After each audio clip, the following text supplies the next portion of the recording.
இந்த பனிகாலத்துக்கு ஒரு விடிவே இல்லையா? உறைஞ்சு போயிரும் போல இருக்கு. இங்க இந்த வருஷம் இப்படி பனி கொட்டுதே, எந்த வருஷமும் இல்லாம ஊட்டியில எல்லாம் உறைஞ்சு போயிரும் போல இருக்கு. சரி நீ நான் கோயிலுக்கு போயிட்டு வரேன். பனி ஓவரா இருக்குமா, தலைக்கு எதுவும் போட்டு போலாம்ல? நீ தினமும் காலையில குளிக்கிறதுனால பனி ஒன்றும் பெருசா தெரிஞ்சுக்கல நீ. சரிம்மா பாத்த பத்திரம் நேரங்காலமா வா சரியா? சரிங்க நீ.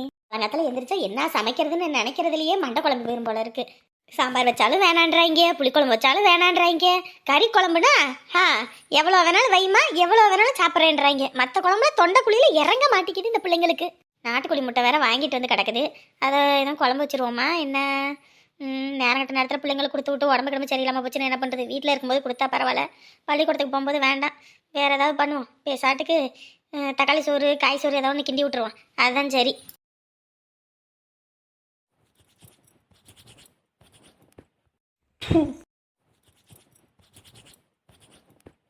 அடிக்குது குளிரு குளிரு, ஏசிய கலட்டுங்கப்பா, ஹீட்டர மாத்துங்கப்பா. என்னண்ணே பாட்டெல்லாம் கலக்குது? சும்மா ஏதோ ஒன்று பாடிக்கிட்டு வருவோமேன்னு பாடிக்கிட்டு வந்தேன். சரிண்ணே. எப்பா சரியான பனியா, மனுஷன் வெளியே நடமாட முடியல, அந்த அளவுக்கு இருக்குது. ஆமாங்கண்ணே, ரொம்ப மோசமா தான் இருக்கு இந்த வருஷம் பனி. மீன் பிடிக்க போறீங்களா இல்லையா? முதல்ல எல்லாம் 4 மணிக்கெல்லாம் போயிட்டு வெள்ளனையா போனா அங்க மீனை பிடிச்சிட்டு வரலாம்பா. ஆனா பனிக்கு அதுக்கு இந்த தண்ணி பக்கத்துல போக முடியல, அதனால வெயில் வந்தோடனே போய் பிடிச்சுக்குவோம் அப்படின்னு வெயில் அடிக்கும் போது மட்டும் போறதையா. ஓ சரிண்ணே. என்னண்ணே வேணும்? ஊறுகாயா? என்னண்ணே காலையில ஊறுகாயா? காலையில பிளான் பண்ணியாச்சா? ஆமா கட்டிங் போடுறதுக்கெல்லாம் அவ காது கொடுத்துட்டு தான் மறுவேளை பாப்பா. ஏயா நேற்று ஆட்டின சோறு மிச்சப்பட்டு போச்சு, அதனால தண்ணியை ஊற்றி வச்சிருக்கா. காலையில பசிக்குது நீனே, உடனே கஞ்சியை கரைச்சி குடினா, சரி தொட்டுக்கிறதுக்காக ஏதோ ஒன்று செஞ்சு வச்சியான்னு கேட்டா கையை காலு வலிக்குதுன்றா. அப்புறம் அவங்ககிட்ட போய் என்னத்தை கேட்கறது? அதான் சரி ஊறுகாய் எதுவும் வாங்கி இன்னைக்கு காலையில சாப்பிட முடிச்சு விடுவான், மதியானத்துக்கு ஏதாவது குழம்பு வைப்பாங்க, அதனால அதை சாப்பிட்டு கொண்டுட்டு தான் வாங்கிட்டு போன்னு வந்தேன். சரிண்ணே. எம்மடியா ஒரு மாங்காய் ஊறுகாய் கொடுமா. பாப்பா வாண்டதாம்மா. எம்மாடியே ஒரு ஊறுகாய் பாக்கெட் எடுத்து கொடுமா. ஏம்மா செல்வி ஊறுகாய் பாக்கெட் எடுத்து கொடு செல்வி. செல்வி என்னடா இது, இந்த பாப்பா செல கணக்கா இருக்கு. செல்வி அண்ணே இருங்க, நான் எடுத்து தரேன். பாப்பாவும் உடம்பு மட்டும்தான் இங்க இருக்குது, மனசெல்லாம் வேற எங்கேயோ இருக்கு போலயே. அது ஒன்றும் இல்லைங்கண்ணே, வேலை அதான். கண்ணை முடிச்சுக்கிட்டே தூங்குதா பாப்பா? சரி ரைட்டு. ஊறுகாய் பாக்கெட் எவ்வளோப்பா? இது 10 ரூபாண்ணே. வாமா. சரிங்கண்ணே. இங்க குழம்பு வைக்கலைன்னா என்ன, நான் ஊறுகாய் வாங்கியாவது கஞ்ச குடிக்கிறேன்னு சொல்லிவிட்டு வீரவசனம் பேசிட்டு வந்துட்டேன். கடைசியில பார்த்தா என்ன குளிர் அடிக்குது. ஐயே அப்பா, பல்லெல்லாம் கிடுகிடு நடுங்குதே. வீடு போய் சேர்றதுக்குள்ள எனக்கு என்ன உயிருக்கே உத்தரவாதம் இல்லை போல இருக்கே. இருந்தா சாமிக்கு, இல்லனா பூமிக்கு. போட மட சாம்பிராணி. தடி மாட சாமின்றதுக்கு மட சாம்பிராணிட்டாரா? சரி, ரெண்டுக்கும் ஒன்றும் வித்தியாசம் இல்லை. செல்வி என்ன ஆச்சுமா? என்ன மாமா? என்ன மாமாவா? ஏய் இன்ன வரைக்கும் அந்த ஊறுகாய் பாக்கெட் எடுத்து கொடுன்றாரு, நீ பாட்டுக்கு இருக்க. வேற ஒரு யோசனை இல்ல இருந்த மாமா. கடையில உட்காந்துட்டு வேற ஒரு யோசனையா? நல்லா இருக்கு போ. உடம்பு எதுவும் டயர்டா இருக்கா? இல்ல மாமா. உடம்பு சரியில்லைன்னா சொல்லுமா, நீ வேணா வீட்டுல போய் தூங்கு, நான் பாத்துக்கிறேன். அது வேற இந்த வருஷம் சரியான பனி இல்ல, அதனால இது உடம்பு டயர்டா இருந்தாலும் இருக்கும். நீ போ. அதெல்லாம் ஒன்றும் பிரச்சனை இல்லை, நான் பாத்துக்கிறேன். என்னமாச்சு? ஏன் மூட் அவுட்டா இருக்க? ஒன்றும் இல்லை மாமா. இவரு ஏதோ பிரச்சனை, என்னன்னு சொல்லு. நான் எதுவும் சொல்லிட்டேனா இல்ல வீட்டுல அம்மா அப்பா ஏதாவது? அது என்னன்னு சொல்லு. இல்ல அத்தை. அத்தையா? என்ன மறுபடியும் வேதாளம் முருங்கமலம் ஏறிடுச்சா? எங்க அம்மாவெல்லாம் திருத்தவே முடியாது. கொஞ்ச நாள் அமைதியா இருந்தாங்க, இப்ப மறுபடியும் ஏதோ பண்ணிட்டாங்களா? இவங்கெல்லாம் திருந்தவே மாட்டாங்க போல இருக்கு. ஐயோ மாமா, அப்பெல்லாம் ஒன்றும் கிடையாது மாமா. அத்தை என்னை எதுவும் சொல்லலை, எனக்கு தான் அத்தை பேசினது கொஞ்சம் சங்கட்டமா போச்சு. என்ன பேசுனாங்க? என்னன்னு சொல்லு, இப்பயே கேட்குறேன். இல்லை மாமா, அத்தைக்கு செவந்தி அத்தை ஃபோன் பண்ணாங்க. அவங்க பேத்தி ஏதோ ப்ரெக்னெண்ட்டாக இருக்காங்களா, அதை கேட்டோன்னே அத்தைக்கு ரொம்ப சந்தோஷமாக போச்சு. அவங்களுக்கும் நமக்கும் ஒரு நல்லது நடக்கணும்னு ரொம்ப ஆசைப்பட்றாங்க. நமக்கும் கல்யாணம் ஆகி வருஷம் ஆகிப்போச்சு, இன்னமும் ஒரு நல்ல செய்தியும் இல்லை. நமக்கு அப்புறம் கல்யாணம் பண்ணுறவங்களுக்கெல்லாம் கூட எல்லாமே கிடைக்குது, நமக்கு ஒன்றும் கிடைக்கலன்னு தான் ஒரு மாதிரி சங்கட்டமாக இருக்கு. இதுக்கு தான் நீ போய் இவ்வளோ வருத்தப்பட்டுட்டு இருக்கியா? அவங்க வயசானவங்க, அவங்க அதை தான் எதிர்பார்ப்பாங்க. ஆனால் நமக்கு நிறைய கமிட்மெண்ட்லாம் இருக்குல்ல. என்ன மாமா கமிட்மெண்ட் இருக்கு? அப்பாவுக்கு ஹாஸ்பிட்டல் செலவு பார்த்துட்டு இருக்கோம். இதுக்கே நமக்கு சரியா இருக்கு. வீட்டு செலவு, இந்த மளிகை ஜாமான் வாங்கணும், வைக்கணும், இதெல்லாமே இருக்குல்ல. அது போக பூமாரிக்கு கல்யாணம் வச்சா ஒரு அண்ணனா நம்மளும் நிறைய செய்யணும். அதனால வரும்போது வரும். நீ அதெல்லாம் நினச்சி ரொம்ப வருத்தப்படாத, சரியா? இல்ல, அத்தை ரொம்ப ஏங்குறாங்க. அதான் நமக்குன்னு ஒன்றும் கிடைக்கலையே. அத்தைக்கு என்ன வருத்தம்னா, நமக்கு தான் அத்தனை வருஷம் கழிச்சு குழந்தை, அந்த மாதிரி நான் எனக்கும் ஆயிடக்கூடாதுன்னு நினச்சி வருத்தப்படுறாங்க. அதனால என்ன அதனால? ஹாஸ்பிட்டல் எதுவும் போய் ட்ரீட்மெண்ட் எடுத்துக்கலாமா? இவ்வளோதானே, இதுக்கா போய் நீ இவ்வளோ வருத்தப்பட்டுட்டு இருக்க? ஆ இல்லை மாமா, எனக்குமே குழந்தைங்கன்னா ரொம்ப பிடிக்கும். உங்களுக்கே தெரியும், வாழ்த்தனம் பண்ணிட்டு சண்டை போட்டுட்டு ஏதாவது ஒன்று பண்ணிகிட்டு இருப்பேன். அதான். அப்போ உனக்கு குழந்தை ஏக்கம் வந்துருச்சுன்னு சொல்லு. அப்படி சொல்றத விட்டுட்டு சுத்தி வளைச்சு பேசிக்கிட்டு இருக்க. யாருக்கு தான் மாமா குழந்தைங்க பிடிக்காது? சரி, இங்கே பாரு, நம்ம கொஞ்சம் செட்டில் ஆகிட்டோம்னு வச்சுக்கவே, அதுக்கப்புறம் குழந்தை வந்தால் கஷ்டப்படணுன்ற அவசியமே இல்லை. அதுக்கப்புறம் நம்ம ஃப்ரீயாக ஆகிடுவோம். எது நடந்தாலும் நல்லதுக்கே தான் நடக்கும். எதை பற்றி யோசிக்காத. உன் ஆசை என்ன? ட்ரீட்மெண்ட் எடுத்துக்கிறது, அவ்வளோதானே. அதுக்கு என்ன பண்ணுறது ஏது பண்ணுறது நான் பார்க்குறேன். சரி மாமா. அத்தை, தண்ணி எடுக்க வந்துட்டீங்களா? ஆமாடியம்மா, அந்த பைப்பில் தண்ணி வரும்னு பார்த்தேன், தண்ணியவே காணோம். அதான் சரி தண்ணியாவது கோரிட்டு போவோன்ட்டு வந்துட்டேன். என்ன சாமி கும்பிடவா? ஆமா அத்தை, தண்ணி ஊற்றணும்ல விநாயகருக்கு, அதான். சரி சரி, நல்லா சாமியை வேண்டிக்க, சரியா? சரிங்க அத்தை. நீங்க தண்ணி எடுத்துட்டு இருக்கிறதுக்கு அவன் தடிமாடி வீட்டில் சும்மா தானே இருப்பான், அவன் அனுப்பிட வேண்டிதானே?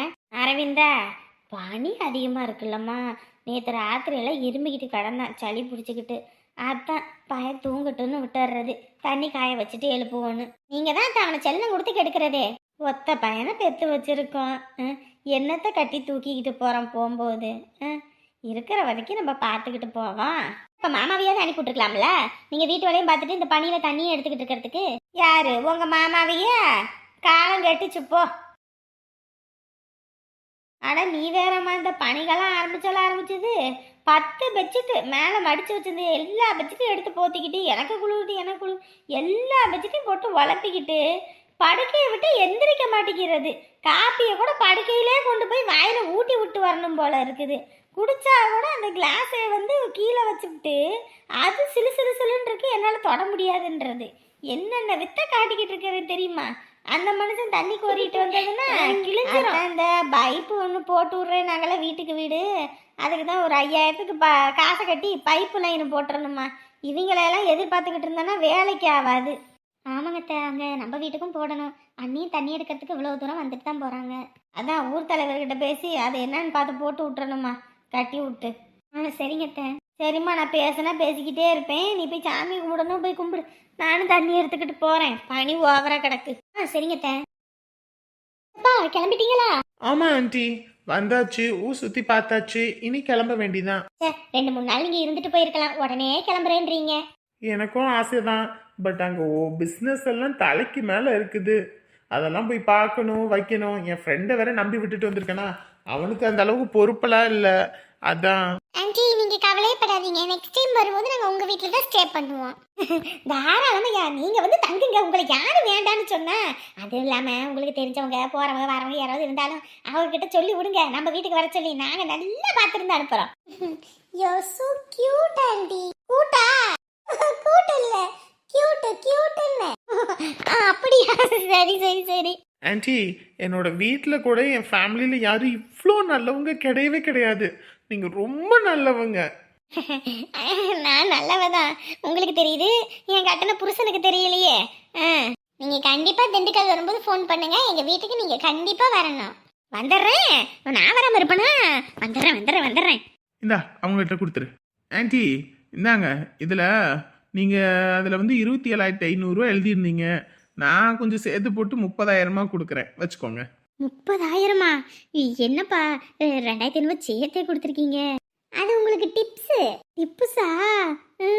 நாங்கள் இங்கே வந்ததுலேருந்து முகம் சொல்லிக்காம எத்தனை மணிக்கு எதை கேட்டாலும் டக்குன்னு போட்டு கொடுத்தீங்களே, அதுக்கு தான். காடு மேடு ஏறி இறங்கி அந்த இலைய எடுத்திருந்தா கூட இம்பிட்டு வருமானம் வந்திருக்காது. 5 நாளைக்கு 30,000 ரூபா. சரி ஆண்டி, எங்க ஆயாவை காணோம்? ஆயாவா? அது எங்கிட்டு போய் தொலைஞ்சதுன்னு தெரியலையே. அது எங்க காசை பார்த்துச்சு, அவ்வளோதான். எங்க அம்மா ஒரு வழி ஆக்கிரும். காசை முதல்ல ஒளிய வச்சிடணும். அவங்க அது வெளியே போயிருக்காங்கப்பா, வந்துருவாங்க. எனக்கு வேற ஆஃபீஸ் போகணும், போய் டியூட்டி வேற பார்க்கணும். அதுதான் ஆயா வந்தா சொல்லிருங்க சரிங்களா? சொல்லிடுறேன். பத்திரமா போயிட்டு வாங்க. என்னப்பா கிளம்பிட்டீங்களா? ஆயா கிளம்பியாச்சா ஆயா?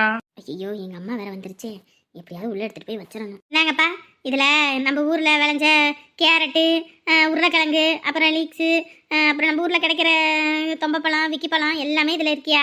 இந்தாங்க, போகும்போது எடுத்துட்டு போங்க. அம்மா, இதை எடுக்கத்தான் காலையிலே போனியா வெளியே?